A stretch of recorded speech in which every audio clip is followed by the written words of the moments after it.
What's up, y'all? It's your girl, Miss 3D Live. Tasha Mack, Tasha Cobbs on a good day, but not Tasha K. How y'all doing today? I'm back with another video. So I'm coming to y'all with this video, with this exclusive interview that Mr. Gerald Jackson did. And the interview is with Miss Shanquella Robinson, the beautiful young lady that got murdered in Mexico by some of her so-called friends. And the father of this beautiful young lady has done an interview with a YouTuber by the name of Gerald Jackson. I just want to give him shout outs. He did a really good interview, and Dad was talking about what happened when they found out about Miss Shanquella's death. You guys, we have to, you guys, this was just one of the stories that really touched me. So, again, you guys, check this exclusive interview out, and you guys tell me what you think in the comments. Again, rest in peace, Shanquella Robinson. We're going to keep saying her name. We're going to keep getting this out there because we're going to get justice for her. Had to bring this father on. I have been in contact with this family since the day I posted the first story. When I spoke to him and I spoke to Miss Alamandra and I spoke to Shaquella's sister, who I will be doing an interview with on Sunday. So, ladies and gentlemen, I want to bring on Shaquella's dad, Mr. Bernard Robinson. How you doing, Mr. Robinson? I'm holding through the grace of God and everybody's prayers around this world, around this nation who have been praying and just watched, who have been listening to and reading about what went on over there in Mexico, Cabo. Yeah, that's how I'm standing through everybody's prayers and how they feel about this situation. Yes, sir. That's the only way I'm standing. Yes, sir. Yes, sir.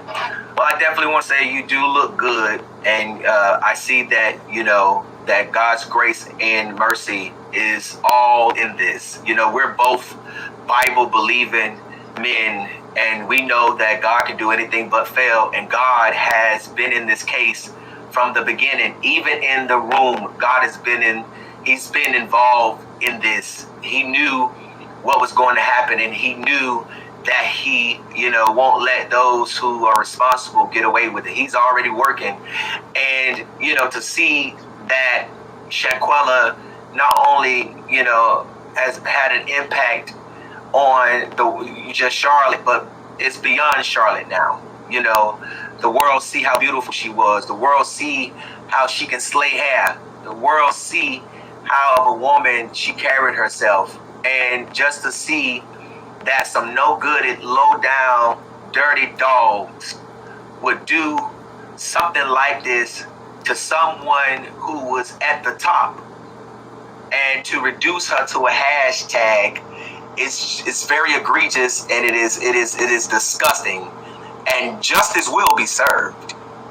Let's make that clear. Oh yes. Mr. Robinson, yes. Justice will be served. I first want to give my condolences to you and to your entire family. I am so sorry that you all are going through this, and I continue to pray for you all, and people around the world continue to pray your strength, and that God will continue to touch this situation and will bring those who are responsible to justice fast, quick.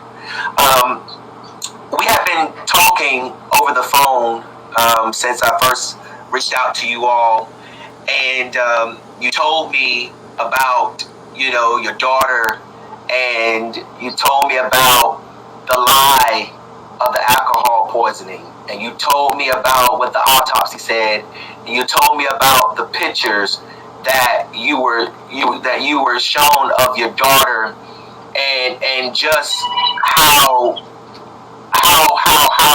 dirty, this murder was. Can you tell us a little bit about, what I don't want to call them friends because they're not friends, but the people that she was over there with, what did they come back to North Carolina and tell your family, especially Khalil, who is, the best friend of your daughter? Can you just talk about how you found out about your daughter's death, and can you talk about the lie that they told? Well, at first, I was sitting at home on a Saturday, which was the 29th. It was like 7 or 8 p.m. and the phone rung. I'm sitting there looking at TV. So my mom said, I said, well, Mom's calling. So I picked the phone up, and it wasn't sounding right. So she said, Shanquella gone. So, I'm saying gone. Gone where? And she said, she dead. I said, dead how? And she said, alcohol poison. So when she said, I said, how'd you got alcohol poison? Where's she at? So she said, Mexico, Cabo. So, the phone just, my phone dropped, and I just started crying. I'm trying to figure out who she was over there with, said she was over there with some friends that she went to school with, went to sailing with. So I said, you know of them? You know them? She said, I know of them. I just know she went to school with them. So, from there, my whole night was just trauma, man. I just cried all that night. Just cried. Yeah. Not knowing, how, over in Mexico, where she at, or what, Now, right now, go ahead, Dad. It's just hard. It's just the point that alcohol poisoning. It didn't sound right. I said, how you got over there? For the flu over there. I'm trying to. When she leave? So she said she left Friday. Got there 8 o'clock. She said she talked to him on the phone, and they was sitting there drinking. Eating tacos. Salad herself came in, and from there she said, I'll talk to you tomorrow. So from that point, that was Friday, so Saturday, so she telling me the whole story now. So from that point then, that's when she found her dead at 3 o'clock, say her friend Khalid was on the phone talking to us, and she was, sick, throwing up, they wasn't feeling well. She took a shower, laid back down, and they called the Airbnb house. They supposed to send a medical doctor out there to the house, and they had to pay $150 for the doctor to come. So when the doctor came, they had to look at her and try to put an IV in her arm, and said the IV popped out and she went into a seizure. That's what Khalid telling her mom's all this right here now. So right. I'm trying to figure out, I'm listening to the conversation, so I'm trying to figure out, well, why Khalid, didn't give you the phone or let you hear the doctor. Then right. One of them in the house, which was told, one of them told her she need to wire $5,000 over there so they can take her to the hospital, or so she be able to get in the hospital. I said, $5,000 for what? I mean, she got insurance. She always had insurance. Right. So from that point, that's it. So then all of a sudden, Monday came. Okay, now we getting together trying to figure out where she at. So she on the embassy, calling the embassy, they giving her to run around. I don't know too much about Mexico, none of that. So me and my brother was over my mom's house. So as I'm standing here talking to y'all right now, I'm just hurting all inside. So my mind is really on my daughter, but I'm sitting here telling what was told to me. So what I had to do, in which I know it wasn't but God that led me to her. So me and my brother got on that phone and started Googling all the funeral homes that was over in Mexico, Cabo. So we came up to funeral home Riviera, funeral home over there. And first we called, a guy answered the phone, he didn't speak English. So we called back again, and another young lady answered the phone, and her name was Elizabeth. And from that point on, she said, I asked her, you have Shanquella Robinson over there? She said, yes, sir. Miss Robinson, I'm sorry for your loss. And so from that point on, she said, Mr. Robinson, I'm going to stick with you until I get your daughter back to the States. So that lady was like an angel.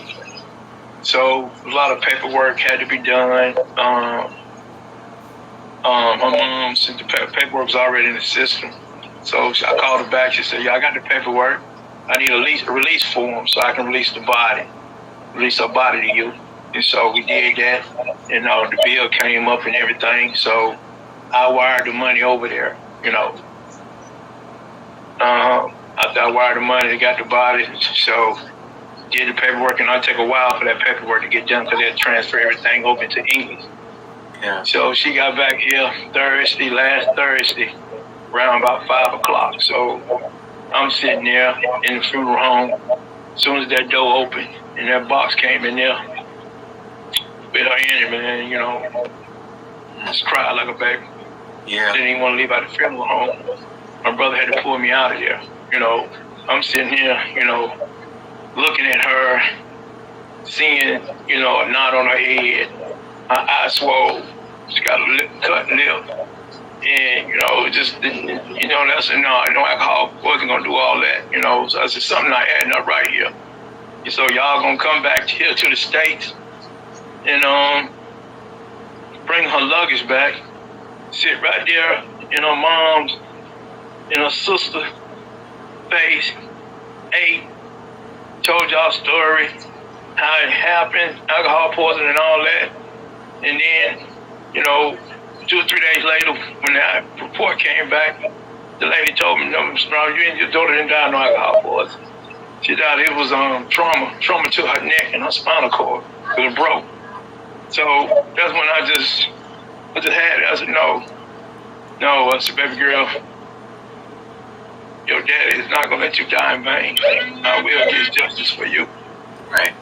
Yeah. Yeah. We'll get justice for you. So, going forward, I didn't let up. I did not let up not one bit. And I know the grace of God has got everybody out here who caring and loving and everything and giving me the strength that I need to stand on this. Because I've been crying. I've been having my moments. I really can't sleep because that was my heart.